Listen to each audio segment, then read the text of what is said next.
दुनिया भर में समय समय पर डिस्कवरीज होती रहती हैं। कुछ नए आविष्कार होते हैं तो कई बार हजारों साल पुरानी चीजें रिसर्चर्स को मिल जाती हैं। कई ऐसी आर्कियोलॉजिकल डिस्कवरीज भी अब तक की जा चुकी हैं जो अपने आप में किसी रहस्य से कम नहीं है। इन खोजों को लेकर अक्सर विवाद भी होते रहता है। तो दोस्तों, आज हम कुछ ऐसी ही कंट्रोवर्शियल डिस्कवरीज के बारे में बात करने वाले हैं। इन्फेंट बुद्धा। साल 2018 में दो फिल्म मेकर्स ऑस्ट्रेलिया में एक डॉक्यूमेंट्री फिल्म बनाने की प्लानिंग कर रहे थे। इसी बीच उन्हें शार्क बे पर मेटल डिटेक्टर की मदद से एक खोज की। शार्क बे एक वर्ल्ड हेरिटेज साइट है जो वेस्टर्न ऑस्ट्रेलिया में मौजूद है। उन फिल्म मेकर्स को एक मिंग डायनेस्टी के बुद्धा का स्टैचू मिला जिसने कई सवाल पैदा किए। पहले ऐसा माना गया कि शायद भ्रमित करने के उद्देश्य से ये स्टैचू ऑस्ट्रेलिया लाया गया होगा। वो कोई बुद्धा का साधारण स्टैचू नहीं था, बल्कि एक बेबी बुद्धा का स्टैचू था। सवाल ये था कि आखिर वो ऑस्ट्रेलिया पहुंचा कैसे। रिसर्च में वो स्टैचू रियल पाया गया और पता चला कि वो स्टैचू चाइना में मिंग पीरियड 1368 से 1644 के बीच का है। स्टैचू का वजन 1 किलो और लंबाई करीब 15 सेंटीमीटर है, जो ब्रॉन्ज का बना हुआ है। फिलहाल ऐसा माना जाता है कि मिंग डायनेस्टी के कुछ एक्सप्लोरर्स ऑस्ट्रेलिया गए होंगे और उन्होंने ही वो स्टैचू वहां छोड़ दिया होगा। Pharaoh medallion. इजिप्ट के इतिहास में राजा को फराओ कहा जाता था। अखनातेन की गिनती सबसे मिस्टीरियस फराओ में की जाती है। इसी फराओ का एक मेडालियन यानी कि गले में पहनने वाला पदक मिला, जिसने हिस्ट्री एक्सपर्ट्स के सामने कई सवाल पैदा किए। अखनातेन का इतिहास काफी कंट्रोवर्शियल माना जाता है। वो तूतेनखामेन का पिता और नेफरतिती का पति था। अखनातेन का बॉडी स्ट्रक्चर महिलाओं के जैसा माना जाता है। जो मेडालियन उसकी बॉडी से प्राप्त हुआ है उसके ऊपर फ्लाइंग सॉकर और यूएफओ जैसी कुछ आकृतियां बनी हुई थी। इन फोटोज में स्पष्टता के साथ कुछ भी कहा नहीं जा सकता, लेकिन एक्सपर्ट्स उसे एलियन से जोड़कर देख रहे हैं। क्या धरती पर पहले कभी एलियंस आए थे और क्या धरती पर एलियंस ने राज किया? इस पर आज भी विवाद जारी है। The gate of the gods. Lake Titicaca South America की सबसे बड़ी फ्रेश वाटर की झील है। इसी झील के पास एक रहस्यमय स्ट्रक्चर है जिसे अर्मुमुरा और गेट ऑफ द गॉड्स या भगवान का द्वार कहा जाता है। साल 1996 में पहली बार इस गेट की खोज की गई थी। यहाँ 2 दरवाजे हैं। एक बड़ा दरवाजा जो 7 मीटर लंबा और 7 मीटर चौड़ा है। इसी के बीच एक छोटा दरवाजा भी बना हुआ है। यह दरवाजा 4000 साल पुराना बताया जाता है। 14th और 15th सेंचुरी के दौरान यहाँ पर इंका सिविलाइजेशन के लोग रहा करते थे। इस साम्राज्य के लोगों का कहना है कि इस गेट का इस्तेमाल भगवान किया करते थे। वे धरती पर विजिट करते और अपने किंगडम्स का दौरा किया करते थे। कुछ लोगों का मानना है कि इस दरवाजे में सुपर नेचुरल पावर्स हैं और पहले के समय में लोग इसकी मदद से दूसरी दुनिया में ट्रेवल करते थे। तो वहीं कुछ लोग इसे एक टाइम ट्रेवल का दरवाजा भी कहते हैं। इनका साम्राज्य के समय में ये पूरी तरह से एक धार्मिक स्थल मानी जाती थी। स्थानीय लोगों का मानना है कि लेक टिटिकाका से दुनिया की शुरुआत हुई और मरने के बाद आत्माएं इसी लेक में समाहित हो जाती हैं। Tomb of Jesus. आप क्रिश्चियन हो या न हो, लेकिन आपने जीसस के क्रूसिफिकेशन के बारे में तो सुना ही होगा। जीसस को किस जगह दफनाया गया था इसका उल्लेख कुछ पुरानी किताबों में दिया गया है। हालांकि वो किताबें जीसस के क्रूसिफिकेशन के कई सालों बाद लिखी गई थी, लेकिन उन्हें आज भी पुख्ता प्रमाण के तौर पर देखा जाता है।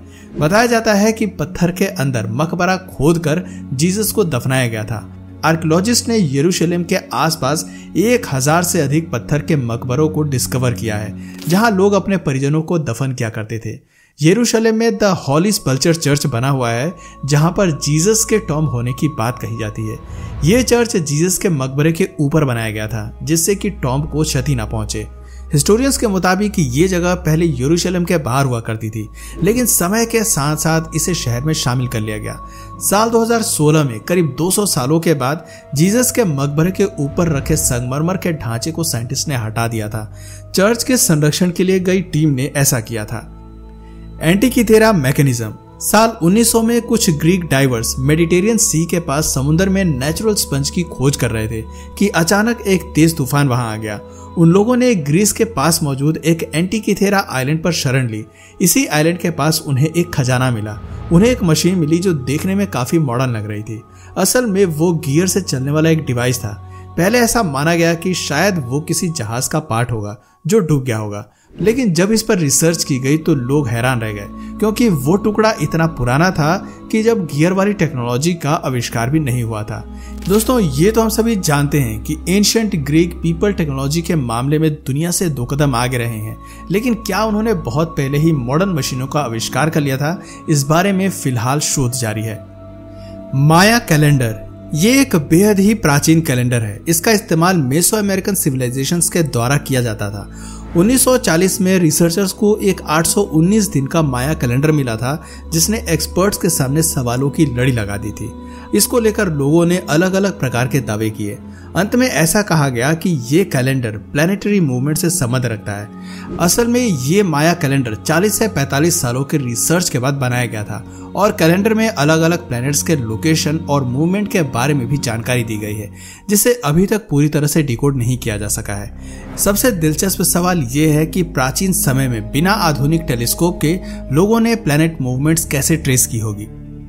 हॉर्सेस एंड मैन इंसानों ने घोड़ों को पालना और इनका इस्तेमाल करना कब सीखा, इस बारे में साल 2009 में एक रिपोर्ट पब्लिश की गई। रिसर्चर्स और साइंटिस्ट ने 1994 से 2002 तक कजाकिस्तान की कई जगहों पर शोध किया। उन्हें घोड़ों के पुराने फॉसिल्स मिले।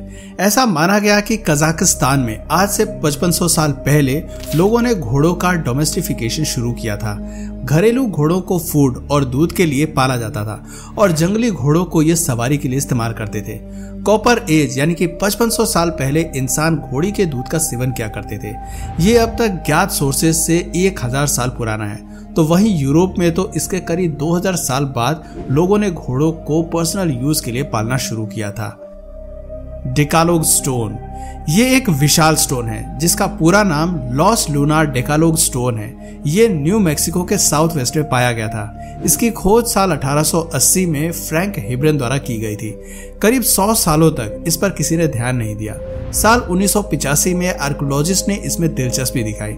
असल में इस पत्थर के ऊपर कुछ इंस्क्रिप्शंस हैं जो इसे खास बनाती हैं। इस पर क्या लिखा है ये आज तक साफ नहीं हो पाया। कुछ लोगों का मानना है कि इस पर एक बाइबल की 10 कमांडेंट्स लिखी हुई हैं। ये इंक्रिप्शन पालियो हिब्रू स्क्रिप्ट के पुराने वर्जन की मानी जाती है। पिछले कुछ सालों में कई धर्मगुरु और लैंग्वेज एक्सपर्ट्स इस पत्थर को पढ़ने की कोशिश कर चुके हैं, लेकिन अभी तक सफलता नहीं मिल पाई है। स्कल 5 दोस्तों, दुनिया भर में साइंटिस्ट को अब तक मानव के कई कंकाल और अवशेष मिल चुके हैं। सबसे पुराने 5 स्कल्स में से जो 5वें नंबर पर है उसे स्कल 5 का नाम दिया गया है। इसकी खोज साल 2000 में की गई थी। ये पहली खोपड़ी है जो वैज्ञानिकों को जबड़े के साथ मिली थी। पहली बार किसी स्कल में लोअर जॉ मौजूद था। इसकी खोज जॉर्जिया की राजधानी तिबिलिसी से कुछ दूर पर की गई थी। ऐसे में सवाल यह आता है कि क्या जॉर्जिया में हजारों साल पहले जीवन था? इस खोपड़ी को ध्यान से देखा जाए तो ये काफी हद तक होमो इरेक्टस जैसी लगती है, जो लाखों साल पहले रहे मानव की ही एक प्रजाति थी। इस स्कल का ब्रेन काफी छोटा है और दांत बड़े। इससे एक बात तो साफ है कि ये उस समय का स्कल है जब मांस खाकर ही अपना जीवन यापन इंसान किया करते थे। अभी इस स्कल पर विस्तार से रिसर्च जारी है। टार्टेरिया टैबलेट्स 1961 में रोमानिया में निकोलाई वियासा ने कुछ स्टोन टैबलेट्स डिस्कवर किए थे। ये टैबलेट्स रोमानिया की न्यूलिथिक साइट टार्टेरिया में खोजे गए थे, इसलिए इन्हें टार्टेरिया टैबलेट्स का नाम दिया गया। 2 टैबलेट्स रेक्टेंगल फॉर्म में है और एक स्कल फॉर्म में है। इन टैबलेट्स पर कुछ कार्विंग की गई है और सिंबल्स बने हुए हैं। एक टैबलेट पर पेड़ की शाखा जैसा कुछ बना हुआ है और उस पर सिंह वाला जानवर बना हुआ है। एक्सपर्ट्स का मानना है कि ये एनिमल हंटिंग की पिक्चर है। अन्य 2 टैबलेट्स पर कुछ लिखा हुआ है और एब्स्ट्रैक्ट सिंबल्स बने हुए हैं। इन्हें विंका कल्चर से जोड़कर देखा जा रहा है। बताया जाता है कि ये टैबलेट 2700 BC के हैं। इन्हें सुमेरियन सिविलाइजेशन का पार्ट माना जाता है। कुछ एक्सपर्ट्स का कहना है कि सबसे पहले लिखने की शुरुआत विंका पीरियड में ही हुई थी, लेकिन टैबलेट्स पर लिखा क्या है ये आज तक पता नहीं चल पाया है। तो दोस्तों, ये थे दुनिया के कुछ ऐसी डिस्कवरीज जिन्हें लेकर आज भी बहस जारी है।